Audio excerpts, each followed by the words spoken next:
예, 오늘은 예레미야애가 4장을 마감하는 시간을 가질 겁니다. 그리고 5장은 한 3시간 정도 되도록이면 많은 것을 이제 다뤘으니까 5장은 뭐 얘기하지 않아도 다 회복하시는 하나님, 영혼을 소성시키시는 하나님, 교회를 회복하시는 하나님, 자기 백성인 이스라엘을 회복하시는 하나님, 회복하시는 하나님을 찬양하는 그런 찬양시로 되어 있습니다. 한 3시간이나 4시간 정도에 맞출 겁니다. 그리고는 욥기 말씀을 참 오랜만에 한 20몇 년 전에 욥기 말씀을 나눴던 것 같은데 오랜만에 욥기 말씀을 다루도록 하겠습니다. 자, 오늘 나눌 말씀은 예레미야애가 4장의 21절, 22절 다 같이 본인의 성경책을 찾아서 읽고 말씀을 시작하도록 합니다. 우스 땅에 사는 딸 에돔아, 즐거워하며 기뻐하라. 잔이 네게도 이를지니 네가 취하여 벌거벗으리라. 딸 시온아, 네 죄악의 형벌이 다하였으니 주께서 다시는 너로 사로잡혀가지 아니하게 하시리로다. 딸 에돔아, 주께서 내 죄악을 벌하시며 허물을 드러내시리로다 그랬어요. 지금 에돔과 시온을 교차적으로 말씀을 하셨는데 에돔은 에서의 별명이죠.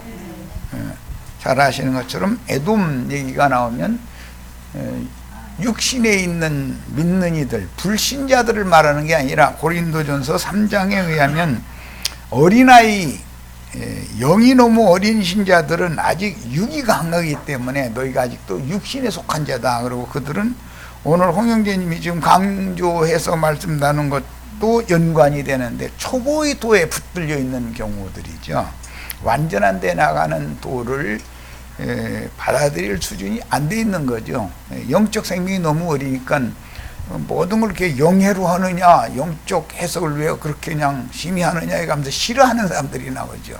그런 사람들은 사실은 불신자들은 아니지만 여전히 그 생각이 육신의 생각에 의해서 성령의 그 소욕이 육체의 소욕을 제어할 수가 없는 상태예요. 이제 야복나루에 이르기까지의 야곱의 과정이다 이렇게 이해하면 되겠죠. 이제 야복나루를 일단 건너야죠. 그래서 새 이름을 받아도 또 오늘 형제님 말씀하신 것처럼 많은 과정이 지나야 그 이름을 야곱이라고 부르지 않고 이스라엘이라고 불러주실 수가 있는 것이지 거듭났다고 해서 모든 게 다 되는 게 아니다. 이제 이것은 기본적으로 우리는 여러 방면으로 말씀하시는 말씀을 듣고 있어요. 영이 거듭났어도 그 마음의 생각이 여전히 육신에 두는 생각이 더 강하면 교회 안에서도 이런 사람이 많을수록 교회가 이제 행정도 어렵고 모든 게 무겁죠. 교회를 이끌어나기가 어렵습니다. 이런 것은 가정에서도 손자, 손녀가 쌍둥이를 보는 이제 가정도 있는데 그것들이 자라기도 전에 또 뭐 작은 며느리가 또 쌍둥이를 또 나가지고 데리고 왔다 그러면은 버겁죠. 이쁘기는 한데 버겁지. 어느 정도 이제 조시라도 띄고 초등학교 보낸 다음에 또 뭐 작은 며느리가 또 쌍둥이 나오면 반갑고 참 좋겠지만 어쨌든 한꺼번에 넷을 다 보기는 어렵지. 어린애가 하면 그런 것과 마찬가지입니다. 교회 생활도 그렇고 하나님이 다 자신을 보실 때도 그렇고 그래서 정상적인 신앙인이면 정상적인 과정에서 진리 말씀을 믿음으로 거듭났으면 그 진리 말씀으로 양육을 받아서 자꾸 빨리 성숙해 가야, 성장해 가야 되는 거죠. 성숙해 간다는 뜻은 성령의 소욕에 의해서 육신의 생각이 자꾸 제어당하고 먹혀 들어가야 되는데 육신의 생각이 한 발짝도 물러나지 않으려고 하는 이제 이런 상태의 사람들이 많으면 교회가 굉장히 무겁죠. 가정생활도 마찬가지고 하나님이 우리를 다스린 행정도 마찬가지입니다. 자, 이제 자료 말씀으로 들어가겠습니다. 시온도 처녀라고 그러고 에돔도 처녀라고 불렀어요. 이 처녀라는 말은 회개하고 돌이킨 구속받은 사실이 있는 사람들에게만 적용하는 말인 거예요. 이게 에돔아 그랬지만 육에 속한 사람이지만 회개하고 돌이켜서 지난 죄들을 사면받은 사실은 있는 경우를 말한 거예요. 그래서 에돔도 처녀라고 불렀고 시온도 처녀라고 불렀어요. 그런데 처녀지만 아직 참 남편에 의해서 영적 할례를 받은 일이 없는 사람, 결혼을 하지는 아직 않은 그런 경우는 이제 에돔일 거고 육에 속한 처녀니까. 시온은 결혼을 한 약혼녀, 결혼보다는 약혼녀의 경우라고 할 수가 있어요. 처녀 시온이니까, 아직은 처녀니까. 이런 그 성경이 말하는 개념을 잘 이해를 하셔야 되겠어요. 그 다음에 처녀 에돔 보고 즐거워하고 기뻐하라라고 이렇게 하는 것은 비아냥거리는 시입니다. 잔이 4개도 이룰지니 이것은 예루살렘 시온이 진노의 잔을 마셨던 것처럼 에돔도 진노의 잔을 마시게 된다. 시온이 진노의 잔을 마실 때는 기뻐했지만 시온은 회복되고 에돔은 이제 뒤늦게 진노의 잔을 마시게 되는 이야기를 지금 하신 것을 알 수가 있어요. 자, 22절 시온에게는 처녀 시온에게는 내 죄악의 형벌이 다 끝났다 라고 했어요. 그런데 죄악의 형벌이 시온이 끝난과 동시에 우스 땅에 가는 에돔은 죄악의 형벌이 시작이 되는 얘기를 하니까 지금 이제 말하고자 하는 의도는 쉽게 이해할 수가 있어요. 이런 것은 신약의 용어로는 겉사람이 후패되는 동안 속사람은 날로 새로워져야 되는데 겉사람이 후패되어져 가고 있으면서도 불구하고 속사람이 자라지 않으면 이거는 문제가 있는 거죠. 이제 그런 경우는 40세쯤 된 사람이 성전의 미문에 앉아서 앉은뱅이 신앙, 대부분 뭐 우리 모임에도 그런 분이 있으면 안 되지만 세상 교회 사람들은 대부분 앉은뱅이 신앙인들이죠. 신앙생활을 오래 했는데 신앙 성숙이 잘 안 되고 있는 거예요. 그것은 그 양육자가 그 책임이 있는 것이죠. 양육을 잘못하고 있다는 것이죠. 병에 걸렸거나. 자, 이제 내용으로 들어갑니다. 우스 땅이라고 그랬는데 이 우스라는 말은 마침 이제 욥기를 나누려고 그랬는데 그 욥기에 보면 우스 땅 사람이 누구였죠? 예, 동방의 욥이 우스 땅 사람이었어요. 이 우스라는 사람은 셈의 후손 아담의 아들 이름이었죠. 창세기 10장 23절에 보면. 그리고 그드라의 소생의 이름이 또 우스라는 아들이 있어요. 그런데 그들의 후손이 거주하는 지명으로 이게 이제 바뀌었으니까 성경을 읽으면 지금은 이제 그런 표시를 잘 안 해놓는데 옛날에 나왔던 성경을 보면 어떤 사람 이름 밑에 줄이 하나가 그어 있는 경우도 있고 밑줄이 2줄이 그어 있는 경우가 있어요. 하나가 그어 있으면 인명이고 2줄이 그어 있으면 지명인 거예요. 이제 성경이 그런 부호도 잘 알아서 읽으셔야 됩니다. 왜 이렇게 되는가? 당대에 어떤 유명한 어떤 사람이 어느 지역에서 자손을 퍼뜨려서 생육 번성해서 그 지역에 씨족 사회를 이루었으면은 그 사람의 이름이 그 사람이 씨족 부족을 일으킨 그 지역의 이름이 되는 거예요. 이런 것 때문에 이렇게 됐고, 어떤 지명이 자꾸 바뀌는 경우는 전쟁이 많이 일어났다는 것을 염두에 두셔야 돼요. 어떤 부족에게 침을 당해 가지고 전쟁에서 지면 새 부족장의 이름으로 그 지명이 바꿔지는 거예요.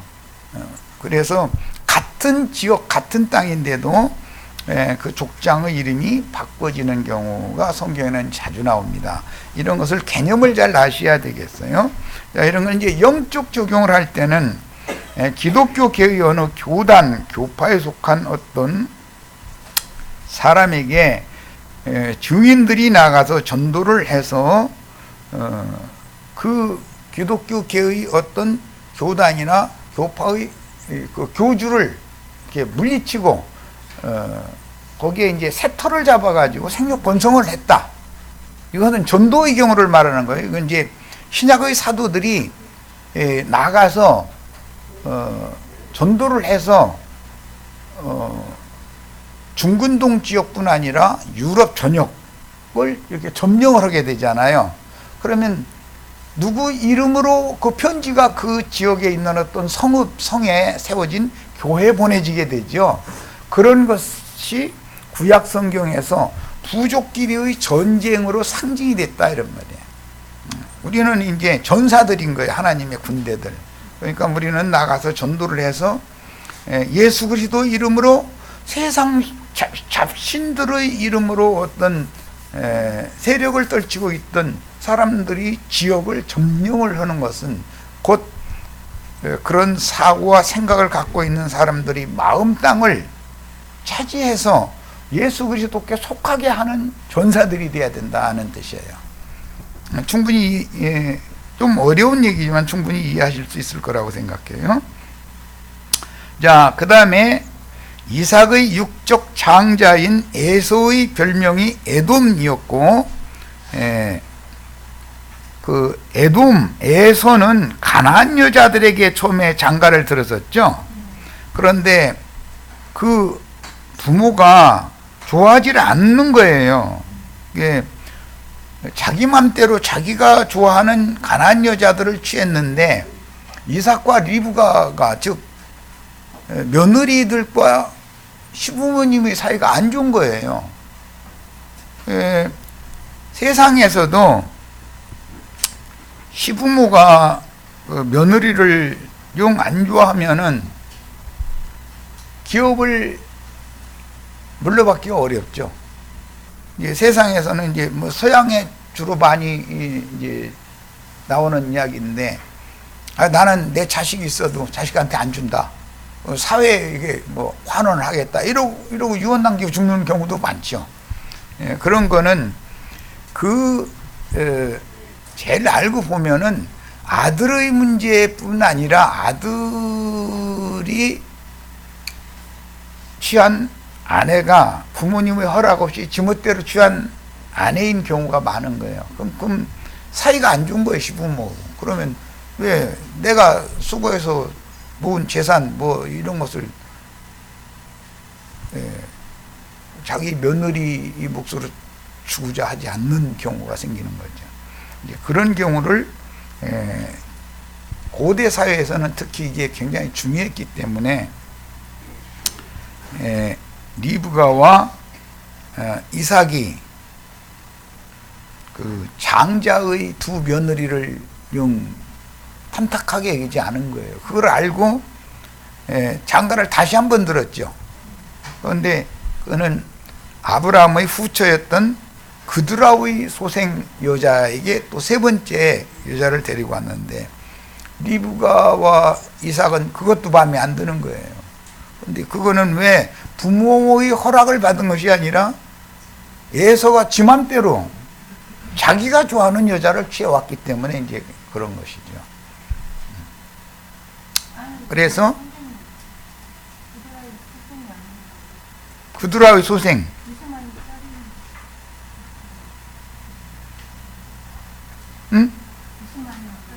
이스마엘의 딸이라고?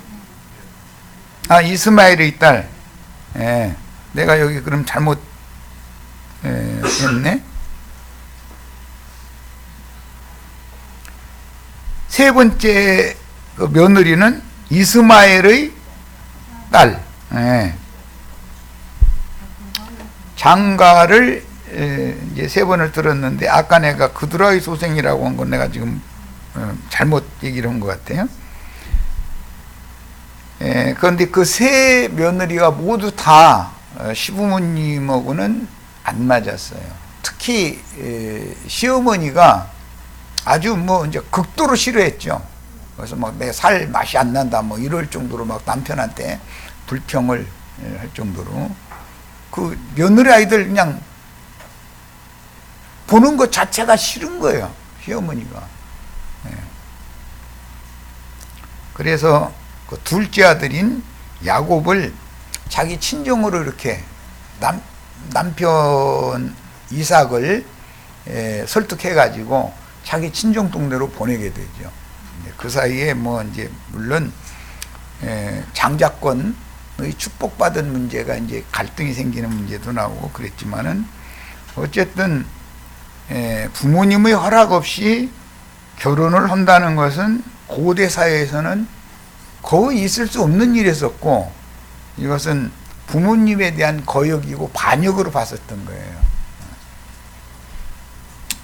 자, 이런 것은 모두 이제 영적 적용을 하자면 로마교나 기독교계가 육에 속한 사람들을 많이 모아가지고 큰 예배당 세우고 성당 세우고 이렇게 하는 것이 하나님의 마음에는 탐탁하지 않은 거예요.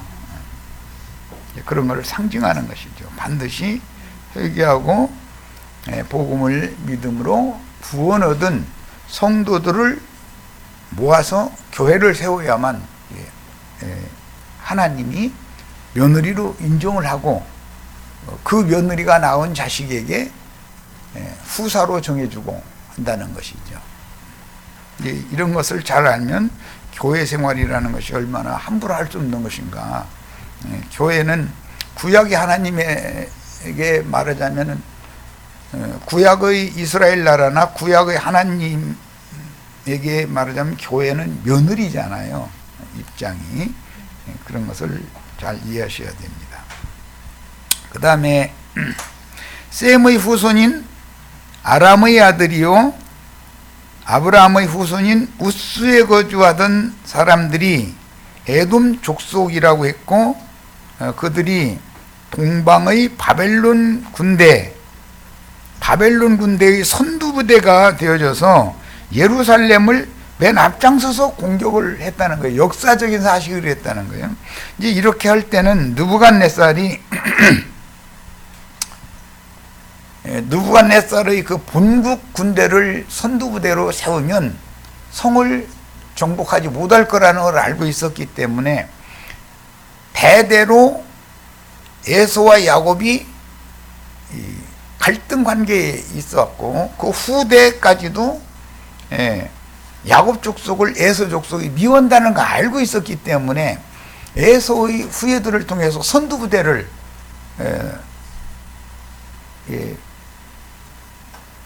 선봉에서는 그런 지휘권을 맡겨가지고 하니까 예루살렘 성을 무너뜨릴 수 있었다는 것입니다. 그만큼 영과 육의 싸움이라는 것은 치열하다라는 걸 알 수가 있고 아직 영이 어릴 때는 예루살렘이 정복당한 것과 같이 육이 영을 이길 수가 있는 것이죠. 그러나 이제 많은 연단 과정을 거친 다음에 영이 장성하게 자라면 육을 반대로 제압할 수 있게 되는 날이 온다는 거예요. 이제 이것이 회복이죠. 이건 5장에 가면 이제 충분히 말씀을 반복해서 나눌 겁니다. 우리 신앙도 마찬가지예요. 영에 속한 사람이 육에 속한 사람을 제어하고 제압하고 다스릴 수 있어야만 그 사람이 장성한 자고 그게 이기는 자고 이기는 자들만 골라 빼내가지고 교회 중에서 이기는 자들만 빼내가지고 신부성에 들어가는 권세를 맡기는 것이 성경의 전체적인 구원사입니다. 자, 그 다음에 선지자는 지금까지 절망적인 현실을 탄식하였으나 본문에서는 극적으로 슬픔의 노래를 반전시켜서 소망의 메시지를 전하고 있는데, 예루살렘을 공격하던 동방군대의 선두부대에 섰던 에돔을 하나님이 벌하시고 시온 예루살렘을 구원하시리라는 소망의 메시지가 전해지고 있습니다. 이것은 우리의 신앙생활에도 동일한, 심판이 지나가면 소생시키는 생명을 넘치도록 부어주셔서 은혜를 더 주셔서 영혼을 살려놓는 역사를 하시는 것은 개인적인 일인 것이고, 단체적인 교회 생활도 침체기를 거치고 적군에게 헐뜯음 당하고 뭐 교회를 비방하는 사람들이 뒤에서 얼마나 많아요. 다 지나가는 자들이죠, 그들은. 그런데 그들이 지나가는 자들이 득세하는 것 같지만 결과적으로는 하나님의 생명 안에 있는 사람들이 승리하게 된다 는 것이 교회 생활에서도 알 수 있고, 우리 인생사에서도 마찬가지예요. 많은 연단과 시험이 지나가고 나면 반드시 회복되는 역사가 있게 마련이에요. 이제 세상 교계에서도 우리 인생의 그 종결점이 하나님의 시작점이다, 이런 말은 뭐 세상 교회에서도 많이 말을 합니다. 그것은 사실입니다. 우리 영혼이 육을 제압하고 하나님의 은혜로 소송함을 받는 축복이 다 임하시기를 바라고, 이와 같이 우리 가정사에서도 교회 생활에서도 다 시련과 연단 과정은 이제 끝나고 갑절의 복으로 부어주시는 축복을 다 받으시기를 바랍니다. 그 다음에 이제 오바댜서를 인용을 했는데, 여러 번 나는 이 구절을 같이 인용을 했지만 오늘 한번 같이 읽어보도록 합니다. 오바댜의 묵시라. 주 여호와께서 에돔에 대하여 이와 같이 말씀하시니라. 우리가 여호와께로 말미암아 소식을 들었나니 곧 사자가 나라들 가운데 보내심을 받고 이르기를 너희는 일어날지어다. 우리가 일어나서 그와 싸우자 하는 것이니라. 에돔에 대하여 이런 소식을 들었어요. 그런데 에돔이 사자들을 주변 나라들에 보내가지고 그와 싸우자라는 것은 시온과 싸우자는 얘기지만 사실은 시온의 하나님과 싸우자라는 얘기인 거예요. 그래서 연합군, 동맹군을 형성해가지고 시온성을, 예루살렘을 이렇게 공격하자라고 사신들을 주변 나라에 보냈다는 거예요. 미국이 세계 전쟁을, 대부분 미국이 끼지 않는 전쟁이 없는데, 미국이 전쟁을 하려면 반드시 다국적군을 이루기 위해서 우리나라 보고도 이렇게 손 내밀죠. 또 뭐 일본 보고도 손 내밀고, 뭐 영국, 프랑스, 하여튼 많은 나라들 되도록이면 다국적군을 해가지고서 전쟁을 해야, 미국이 독단적인 전쟁을 하면 만약에 패전을 하든 승전을 하든 요거도 먹잖아요. 그것을 면하기 위해서는 다국적군을 구성을 해야 되는 것이거든. 이런 것과 같이 에돔이 다국적군을, 바벨론을 위해서 다국적군을 이루어 가지고 예루살렘을 적대했다는 걸 알 수가 있는 거예요. 그런데 2절, 보라 내가 너를 나라들 가운데 매우 작게 하였으므로 네가 크게 멸치를 받느니라. 자기와 동조를 했던 에돔의 주변국들에게 오히려 멸시를 당한다라는 말은 다국적군의 흔쾌히 요구에 응해 주지 않을 것이고, 원하는 만큼의 군대 파병을 안 해줄 것이고, 또 전쟁 물자나 군비를 지원을 하되 마지못해서 할 거다. 예. 맘대로 안 된다 이 말이죠. 저 미국 그 아저씨가 좀 이런 말씀 좀 꼭 들었으면 좋겠네. 아무리 윽박지르고 아무리 자기 편 만들려고 해도 각 나라마다 사정이 다 다르기 때문에 자기가 원하는 만큼의 군비를 보내준다든지 군대를 보내준다든지 이런 것은 쉽지 않은 일이죠. 그런데 이제 뭐 얼마 전에 나 젊을 때, 나 청년 때만 해도 그 월남전에 그 박통 그분께서 그 미국과 손잡고서 우리나라 그 군인들 목숨값을 한 3분 2는 국가가 뚝 떼어먹고 3분 1도 사실은 안 됐죠. 뭐 그걸 이제 봉급 준다고 그거 주는데 워낙 가난한 나라니까 죽으면 죽으리라고 가가지고서 월급 그나마나 받으면 뭐 그거 가지고 저 시골에서 뭐 땅 몇 마디씩 사고 이제 이런 일도 있었었죠. 그런데 이제 그때는 이제 강제 차출을 이제 나는 전방부대에 있을 때 이제 강제 차출을 면했고 강제 차출해가지고 오음이라고 하는 곳에 이제 춘천 그곳에 가서 이제 훈련 그 월남 지원과의 똑같은 이런 걸 만들어 놓고 거기서 이제 훈련하고 그 다음에 훈련이 끝나면 이제 파병하고 이제 이런 걸 했었었죠. 그런데 뭐 지금은 뭐 하도 옛날 얘기처럼 돼버려가지고 지금 그런 얘기 해야 알 사람도 없지. 오음리가 어디 있는지도 모르는 사람들이 더 많으니까 지금은. 예. 이제 많은 사람들은 이제 지원을 안 하니까 강제 차출을 한 것이고, 그때 처음에는 초전 때는 멋동으로 지원을 많이 했는데 하도 많은 사람이 죽은 전사자가 많이 나오니까 그 다음부터는 지원자가 없으니까 이제 막 강제로 차출을 했죠. 지금 같으면 어림도 없죠. 지금 같으면 부모님들이 휴대폰 전화로 다 부모님한테 나 월남전에 가래 보내 그럼 다 부모님들이 손 써가지고 부대장한테 찾아가서 난리 벼락 날 텐데 지금 같으면 강제 차출이라는 건 있을 수 없어요. 그러니까 각 나라마다 사정이 있기 때문에 미국이 원한다고 해가지고 다 그렇게 보내준다는 건 그런 이제 무력 통치 기간이니까 그때가 가능했지 지금 같으면 그건 어림도 없는 얘기죠. 목숨 하나밖에 없는 목숨인데 그 몇 푼 벌겠다고 이렇게 간다는 게 쉬운 일이 아니죠. 하면서 이제 막 뭐 맹호부대, 뭐 백마부대, 청룡부대 해가면서 그냥 이 저 민간 사회에는 막 그냥 가면 다 살아가지고 돈만 다 한턱 벌어가지고 오는 것처럼 막 선전하고 그래도 다 거짓부렁이죠 그게. 죽는 수가 많지 그게. 그런 전쟁판에 최전방에 총알바지로 내보내고 미군을 안 죽이려고 우리나라 군대 돈 주고 사가지고 영병으로 사가지고 우리나라 군대 최전방에 그 수색부대 대부분 수색부대들이거든.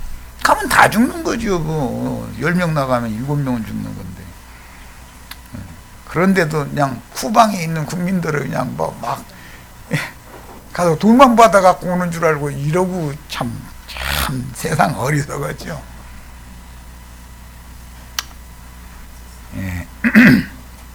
그 다음에 너희 마음이 뭐의 교만이 너를 속였도다. 이건 에돔에게 이제 하시는 말씀이에요. 바이툼에 거주하며 높은 곳에 사는 자여, 네가 마음에 이르기를 누가 능히 나를 땅에 끌어내리겠느냐. 예. 그러니까 에돔이 기고만장했다는 거죠. 하니 네가 독수리처럼 높이 오르며 별 사이에 깃들일지라도 내가 거기에서 너를 끌어내리리라. 예, 이런 말씀은 오늘 우리들이 이런 말씀을 벌룰 것이면 안 될 것이고 나의 어떤 인생사의 경영에서 내가 가끔 얘기하지만 매사가 내가 생각하는 것보다 쏠쏠 되는 거예요. 뭐 잘 된다고는 사람은 표현 안 하니까 그냥 쏠쏠 된다. 그냥 먹고 살만하네요. 직원들 봉급 줄만하네요. 뭐 이렇게 하면 그게 잘 된다는 소리거든. 그런데 그때가 위험한 때다. 그때는 사장님이 교만해지고 싶어서가 아니라 자꾸 외제차가 보이고 모닝차 타고 다니던 사람이 길가에 나가면 외제차만 자꾸 보여. 또 그렇게 되면 눈이 그쪽으로 돌아가는 거죠. 왜냐하면 사장님이면 쏠쏠 되는 사장님이면 납품하는 그 상급 회사에 가서 뭐 면담도 하러 가야 되고 그러는데 날마다 모닝차 끌고 가면은 멸시당하니까 자꾸 이래서는 안 되겠다는 생각을 하다 보니까 길거리 가면은 자꾸 좋은 차가 보이겠죠. 당연히. 그게 변질이다라는 거예요. 초심을 그때부터 잃는 것이거든. 그래서 이제 사람의 술수를 자꾸 쓰려고 그러고 뭔가 좋은 방법을 사람이 고안해내려고 그러고 이렇게 하다 보면은 그게 이제 망조가 드는 거죠. 이런 것처럼 우리 인생 경영도 쏠쏠 될 때가 조심할 때고 매사가 이만하면 됐지 이 정도면 됐지 뭐 무슨 뭘 더 바라랴 이렇게 할 때가 굉장히 위험한 때다. 그때는 주님을 더 의지해야 되고 혹시 내가 초심을 잃어버리고 내 마음이 지금 변심되고 있지는 않은지 세상사의 어떤 상황에 맞춰서 내 눈이 자꾸 돌아가고 있지는 않은지 이런 것을 스스로 주님 앞에서 검증을 받아야죠. 우리 인생 경영을 다 꼭 그렇게 하시길 바랍니다. 그 다음에 이제 5절 혹시 도둑이 네게 이르렀으며 강도가 밤중에 네게 이르렀을지라도 이것은 에돔 보고 하시는 비유의 말씀이에요. 만족할 만큼 훔치면 그치지 아니하겠느냐. 혹시 포도를 따는 자가 네게 이르렀을지라도 그것을 얼마쯤 남기지는 아니하겠느냐. 네가 어찌 그리 망하였는고. 이 말은 에돔이 망하는데 아주 쏠쏠 된다 싶을 때 하늘이 별 가운데 올라가서 거한다고 속으로는 자긍하기 시작할 때 망하는데 아주 세상 말로 요즘에는 폭망이라고 그러더만 아주 폭삭망하는 거야. 망해도 철두철미. 그렇게 잘 되던 회사가 하루아침에 그렇게 무너져 버리라는 꿈에도 생각지 않고 이제 대부분 욕심을 크게 내서 물건만 많이 만들면은 납품하는데 문제가 없겠다 싶다 보니까 욕심을 내게 마련이고 그러다 보면 빚도 좀 빌려와야 되고 뭐 이제 뭐 증축도 해야 되고 여러 가지가 있겠죠. 구상한 대로. 그런데 그 부분을 다른 사람한테 넘겨줘야지 그 부분을 내가 다 차지하면은 돈을 더 많이 벌고 더 잘 될 것 같은데 그것 때문에 망주가 들어가지고 망해도 이제 폭삭 망한다 이 말이에요. 그게 굉장히 조심해야 되는 것이에요. 사람은 욕심이라는 게 한두 것도 없어요. 그게 시험이거든요. 납품을 더 받아주겠다 하면 그게 내가 시험 당한다 이렇게 생각해야 되는데 이거 공장 증축해야 되겠니 이렇게 생각하면 안 된다 이거요. 이런 상급 그 납품 받는 그 상급 회사가 이런 제안을 하는데 당신 옆에 회사 고생하지 말고 당신 여기서 우리한테 기술 지원 받아가지고 우리한테 리베이트 조금만 주고 나머지 당신 남고 당신 여기 같이 나랑 동력해서 이 물품 납품하도록 하자. 이렇게 해야 하는 것이지 내가 빚내서 내가 꿀꺽 혼자 다 먹으려고 이렇게 하면 안 된다는 거예요. 빚내서 공장 증축하고 그러다 보면 큰 회사 무너지면 같이 무너지기 마련이니까 큰 회사가 지금 뻥치느라고 그랬을 수도 있잖아요. 모르는 거요. 뭐 회사 경영 얘기에서는 좀 미안한데 인생 경영도 마찬가지라는 거예요. 쏠락쏠락 뭔가 잘 될 때가 그게 굉장히 위험한 때예요. 그때는 너무 지나치게 과욕을 부리는 경향이 사람이 생기기 마련이기 때문에 내가 초심을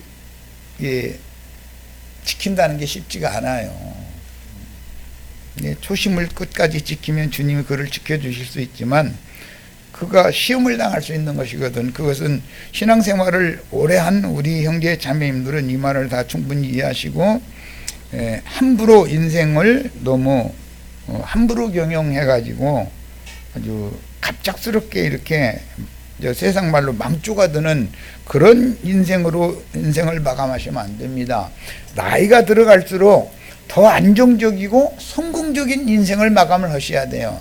어릴 때 젊은 시절을 고생한 것은 그것은 보약이 될 수가 있어요. 그러나 어릴 때 젊을 때 잘 행복하게 살았는데 중년 이후에 들어서 자꾸 쪼그라드는 그런 인생 경영을 하면 잘못하는 거예요. 그게요. 이것은 명심해서 들으시길 바랍니다. 교회도 마찬가지예요. 이제 영적인 사실, 국가 경영도 다 똑같은 거예요. 하나님의 시험을 잘 이기는 자로 시험을 통과하기 위해서는 초심을 잃지 말아야 된다는 거. 처음에 내 문패 달 수 있는 내 집 한 칸만 주시면 너무 감사하겠습니다. 그거 애절할 때 그때 마음을 바꾸면 30평짜리 주세요, 40평짜리 주세요, 친구네 집에 갔더니 50평수 살아요, 이러기 시작하면은 나중에 폭망할 수 있어. 20평짜리만 주셔도 고맙습니다 했으면 20평짜리에 만족하고 사셔야 돼. 조금 시간 지나면 아들, 딸 다 내보내고 나면 이제 20평이 이제 이 청소하기가 복잡해, 이제. 그런 날은 곧 오게 마련이거든. 과욕 내시면 안 됩니다. 영적인 문제도 마찬가지예요. 교회 안에서 인도자는 산전수전 다 겪어본 사람이잖아요. 그 사람이 누구를 신임하고 이렇게 밀어준다 해가지고 그 인도자를 끌어내고 지가 그 자리에 빨리 올라가면 뭐 다 될 것 같으죠. 그게 그렇게 되는 게 아니에요. 이걸 너무 몰라. 참 답답하죠. 경험이 있는 사람이 보면 저렇게 하는 게 아니건데 왜 저렇게 들을까 싶은데 본인은 뭘 잘못하고 있는지를 모르는 거예요. 그게 사실 시험이거든. 그런 일이 절대 없기를 바라요. 그 다음에 이제 8절 여호와의 말씀이니라. 그날에 내가 에돔에서 지혜 있는 자를 멸하며 에소의 산에서 지각 있는 자를 멸하지 아니하겠느냐. 이 에소의 산이라는 건 창세기에 보면 세일산이죠. 에소의 에돔의 기업이 있는 곳은 다 산으로, 에돔도 산지를 가지고 있고 야곱도 산지를 가지고 있는데 야곱의 산은 시온산이고 에소의 산은 세일산이었었어요. 이 세일이라는 것은 문자대로는 털이 많은 이제 그런 산, 이제 그런 것을 의미하지만 이건 비유예요. 교만하고 너무 높아져 있는 마음의 상태. 원래 신과 인간이 만나는 가장 높은 하늘과 땅이 맞닿은 장소를 빗대서 산이라고 하는 것이기 때문에, 그런데 하나님을 참되이 만나는 산, 예루살렘 시온산도 있지만 자긍하는 자들이 높아져 있는 산도 있다 이거예요. 그래서 큰 산아 네가 다 무너지리라 이런 말씀이 왜 그런 얘기가 나온지. 그래서 이제 계시록에 보면은 많은 물이 앉은 큰 음녀가 7 산 위에 앉아 있는데 세상의 7 왕족들을 타고 음녀가 앉아 있다. 그런데 하나님이 그 음녀를 심판을 하실 때 불탄산이라고 했어요. 불탄산, 불붙은 산이다 이거예요. 멸망산이다 그래요. 예루살렘 앞에는 멸망산이라는 것이 있어요.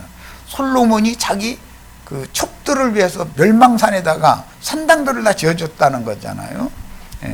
그래서 계시록에 보면은 그 불붙은 산, 멸망산을 바다에 이제 던지는 이제 힘센 천사의 심판 이야기가 나오는데, 기독교계가 하늘 높은 줄 모르고 지금 높아져 있잖아요.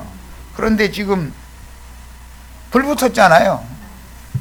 요즘에 광화문에 태극기들 나서 전광훈인가 누구 따라서 막 하는 사람들 보면, 그런 사람들이 기독교계의 그 지도자들에게 후원을 받는 사람들이거든요.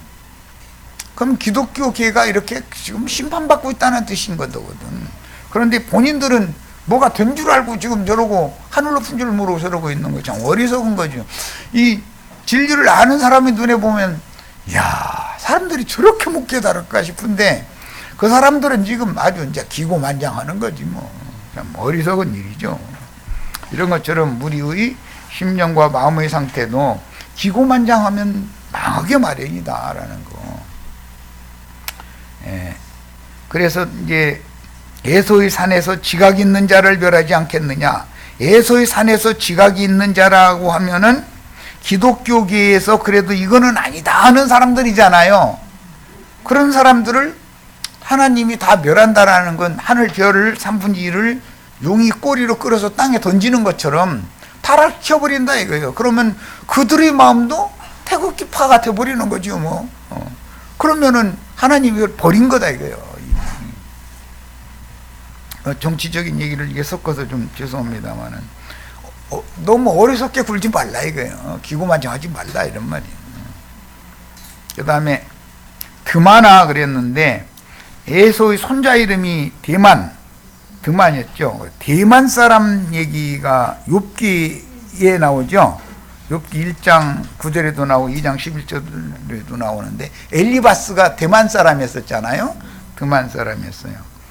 네, 이게 이 대만 사람들과도 에서 족속이 굉장히 잘 지냈다라는 걸 알 수가 있는 거예요. 그러니까 잡족이요. 에서족은 그냥 에돔 쪽만이 아니라 무스 땅 사람들, 드만 사람들, 뭐 여러 나라 사람들하고도 잘 그냥 통하는 거예요. 예, 그들의 땅에 빌붙어서 사는 그런 처지다라는 것을 보면 기독교계는 다 잡족이잖아요. 잡족. 시온산 사람들은 하나님이 택해서 불러낸 순수함을 보존하는 사람들이기 때문에 당연히 다르죠. 잡족들은 하나가 되고 싶어도 안 되는 거예요. 어떤 강력한 에돔이라고 하는 나라가 힘이 있어가지고서 다른 주변국들을 전부 다 자기 맘대로 제어하고 싶어도 그렇게 안 되는 거예요. 나라마다의 사정이 다 있는데 그게 되나? 안 되는 거죠.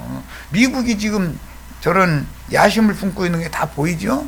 그런데 그게 미국 맘대로 안 되는 거예요, 그게. 그런 걸 너무 모르고, 아저씨는, 장사꾼이라, 장사해서 아마 그런 식으로 성공을 했는지 모르지만, 세계 경영은 그렇게 해서 되는 게 아니야. 각 나라마다 나라의 사정이 다 다른데, 그 사람이 허락하는 대로 다 하나. 하고 싶지만 그게 안 되죠. 이런 것처럼, 이건 세상 나라를 왜 비유를 드느냐 하면은, 나의 인생 경영도 마음은 꿀안 같은데 맘대로 안 돼 그러죠. 막는 자가 있잖아요. 내 맘대로 안 되는 게 많죠. 회사 사장이라고 그 회사 맘대로 할 것 같아요? 자기 맘대로 안 되는 거예요. 맨 먼저 저기 누구냐면 자기 아내가 너 하면 회사 경영도 자기 맘대로 못 하는 거예요. 당연히 그렇게 하지 말라고 이렇게 하라고 이렇게 하면 안 되는 것이거든 그게. 그러고 이제 이사진들이 반대하면 이사장이 맘대로 혼자 하고 싶다고 해서 그걸 무리하게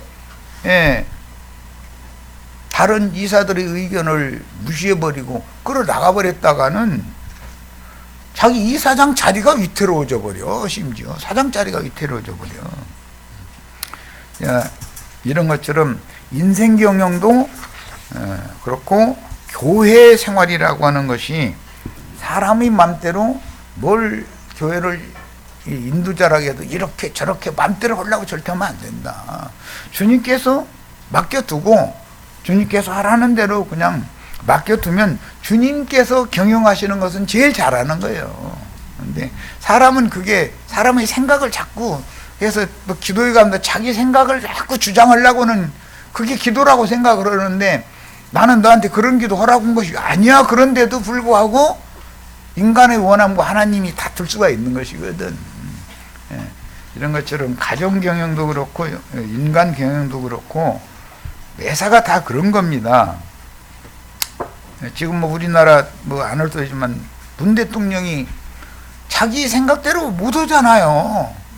자기 맘대로 안 되는 거예요. 뭔가가 그분이 맘대로 이끌어갈 수 없는 뭔가 막는 힘이 있는 거거든. 그렇기 때문에 맘대로 못 하는 거예요, 그게. 이런 걸 배워야 된다. 인생에서도 배워야 되고 매사가 이걸 배우지 이런 얘기를 못 알아들으면 예수 믿는 사람이 아니에요. 무슨 세상 교회 같으면 그냥 개나 거리나 할 것 없이 손들어서 축복해 준다고 세상에서 부자 되고 잘 먹고 잘 살다 죽으면 천당 가라고 뭐 이러겠지만은 교회에서는 그런 것을 가르치는 것이 아니잖아요. 진리를 가르쳐야 되는데. 자, 10절입니다. 내가 네 형제 야곱에게 행한 포악으로 말미암아 부끄러움을 당하고 영원히 멸절되리라. 그러니까 멸망하는 원인은 육의 생각이 영의 생각을 윽박지르고서 임신은 잘 되는 것 같았지만 그것이 망조드는 거다. 지금 그 얘기죠. 뭐 긴 설명이 필요 없어요. 11절 네가 멀리 섰던 날, 멀리 섰던 날이라는 것은 야곱이 바벨론의 그 침공을 당할 때 자기와는 상관이 없는 일인 것처럼 했다 이런 말이죠.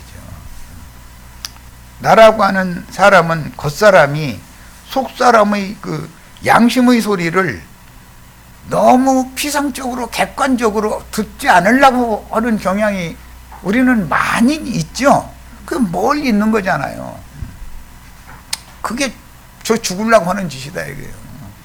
예, 핏부림 받은 양심 안에서 들려오는 소리를 예민하게 들을 줄 알아야만 정상적인 그리스도인인 것이죠. 그러면 육신적으로는 현상 세계에서는 손해날 일로 양심에서는 말씀하시거든. 하나님 내가 책임질 테니까 걱정하지 말고 너 나한테 맡길래? 그러면 아니에요. 내 생각이 이렇게 해야 잘 될 것 같아요. 벌써 여기 계산이 이미 나와 있는데 뭔 사건이 어떻게 움직여지는 것 같으면은 계산 딱 하고 답 내는데 0.1초도 안 걸려. 그래가지고 새콤 벌써 딱 계산 딱 나와, 정답이 딱 나와 있는 거예요. 자기 나름의 정답이지 그게 죽을지도는 거죠. 주님께서 너 나한테 맡겨 그러면 자기 계산대로 밀고 나가고 기도도 그쪽으로 하거든. 그래서 막 입을 크게 벌라 이런 얘기 막 해서 막 성경에 있죠. 그런 구절이. 그런데 하나님은 너 그쪽으로 가지 마. 네 생각대로 하려고 하지 마. 네 생각과 내 생각은 하늘과 땅보다도 더 멀어. 지금 엉뚱한 생각하고 있는데 그러지 마. 너 지금 당장 손해나도 내가 하라는 대로 해오면은 타협하려고 들거든. 타협이 나오는 게 마련이야. 그러다가 결국은 타협하면은 하나님이 이기면 야곱의 환도뼈를 치면은 되지만 하나님이 좀처럼 이기기가 어려워. 갈 때까지 가봐야 돼. 왜 그러냐면 빚줄 사람이 있는 한은 계산이 벌써 내가 손 벌리면 빚줄 사람이 있다 싶으면 그거 빚어다가 뭘 이걸 막 해보겠다 이 생각이 벌써 계산이 딱 나와 있기 때문에 자기 하고 싶은 대로 해야지.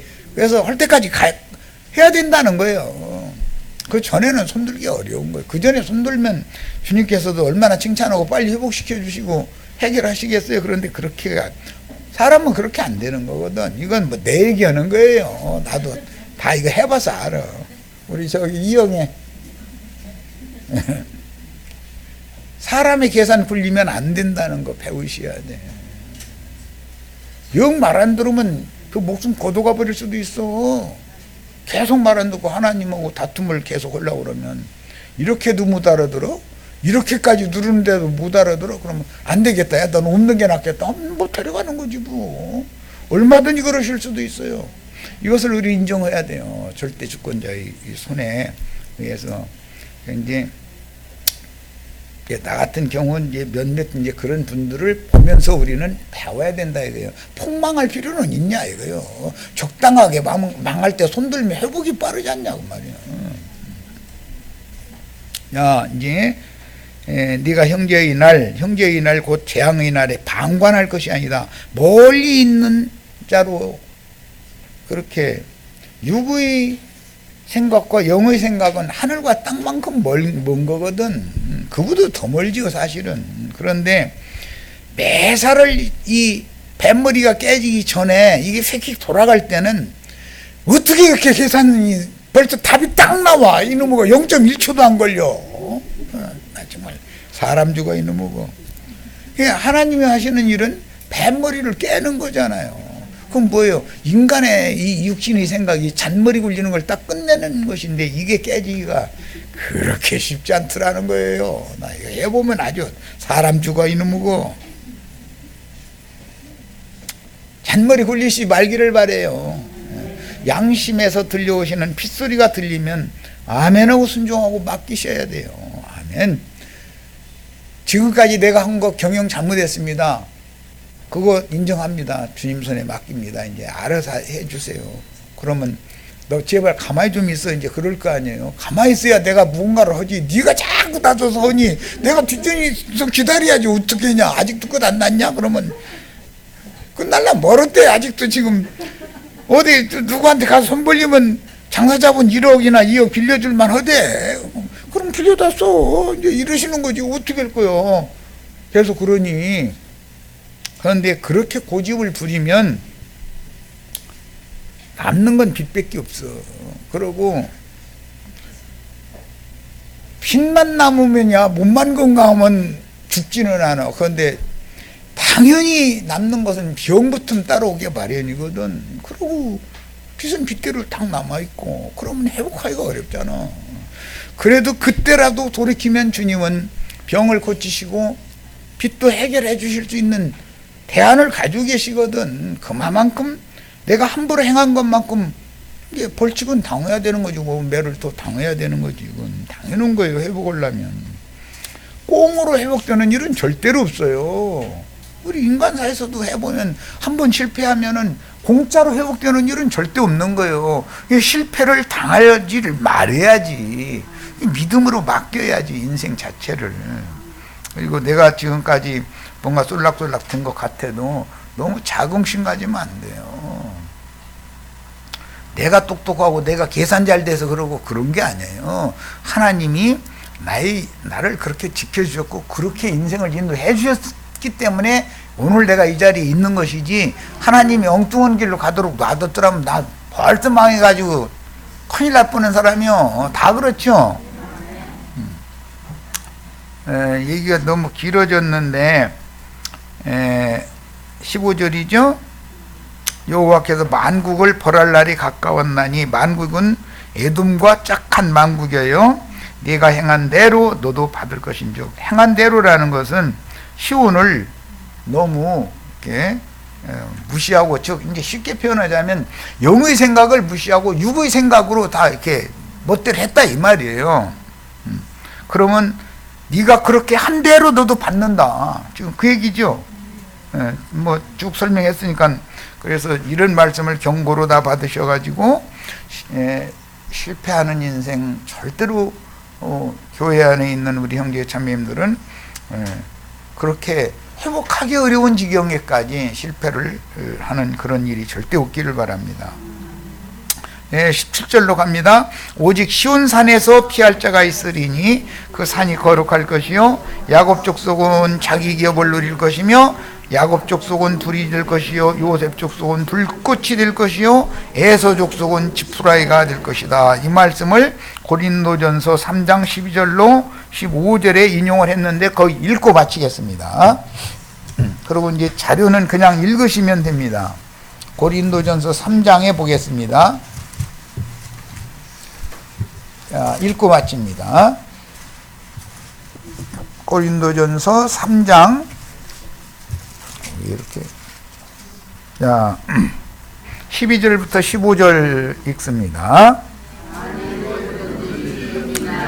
은이나 보석이나 나무나 풀이나 지프로 이 터 위에 세우면 각 사람의 공적이 나타날 터인데 그날이 공적을 밝히리니, 여기 그날이라는 것은 주의 날이란 말이에요. 큰 날이에요. 심판의 날이고 누구에게는 구원의 날이에요. 어떠한 것을 공적이 어떠한 아니다. 그날의 공적을 밝히리니 이는 불로 나타내고 그 불이 각 사람의 공적이 어떠한 것을 시험할 것이다. 만일 누구든지 그 위에 세운 공적이 그대로 있으면 상을 받고 누구든지 그 공적이 불타면 해를 받으리니, 그러나 자신은 구원을 받되 불 가운데에서 받은 것 같으리라. 그랬어요. 기왕이면 불타는 그런 지푸라기와 같은 믿음이 아니라 정금과 같은 믿음으로 육신의 이 생에 사는 동안은 그런 큰 믿음의 시련을 겪고 나면 그것을 그냥 흘러 떠내려보내면 안 된다. 하나님께서 체험적으로 그런 걸 경험하게 시킨 건 이것은 복으로 승화를 시킬 수 있는 그런 믿음의 사람들이 다 되시길 바랍니다. 자, 여기까지서 마칩니다.